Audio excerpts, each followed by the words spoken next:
isa duraa irraanfadhee haa ta'uutiin tarkaanfadhee miirota koo an dhoksachaa haalota koo an obsachaa irra tarraan ati ofiin of qulleessaa ofiin of addeessaa anaan busheessitee anaan xureessite ishoo bagaa natti xinneessite garuu maafan obsa beektaa maafan dhoksa beektaa miira koo to'achuuf ofiin of qo'achuuf badii koo do'achuuf egeree fo'achuuf maafan obsa beektaa hundumaa dabarsuuf egeree magarsuuf malee jechi namaa qeeqni namaa gama ati nama si jaallatu jaalalaan lagattee nama si faarfatu sagalee dhowwatte tole haa ta'u bagatuu filatte dhagaadha hin hubattu haafu jechuu koo dhiifama gochuu koo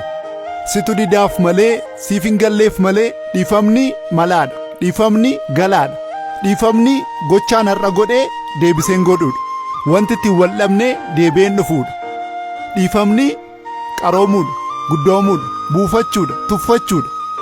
dhiifamni nagaadha jaalalaaf ragaadha garuu gocha tokkoof deddeebinaan abdii kutaa miira butaa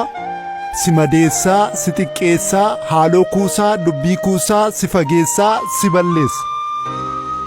kanaaf anoon beeku malee jaalala keef hin namoomu hin jagnoomu hin muradhu hin qaroomu hin onnadhu hin carroomu na miixessaa na xiiqeessa inumaa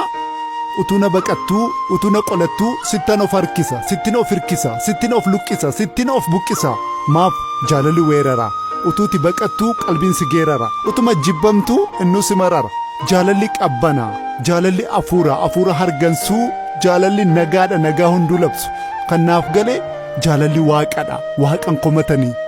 jaalalli simboodha simboon baqatanii anuu jaalala koo ibsuuf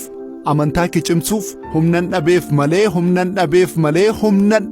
malee tokko lamaan coreen fedhii keessiif guutaa simaan gammachiiseen tiradha ofiisuuta siin gammachiisuudhaaf ulfinarraan bu'a aangoo koorraan gu'a abdii koorraan du'a nan cillima nan sillima nan illima nan bittima of fudheetan sitti furaa siif guuteetan ofii turaa garuu aarsaa an kaffaleen hawwiin kee ni ifaa boriin kee siisifaa anatti hin fakkaatu maaf nuti nama hawwiin namaan guutu utuu hawwinuuti kan dacheen nu fuutu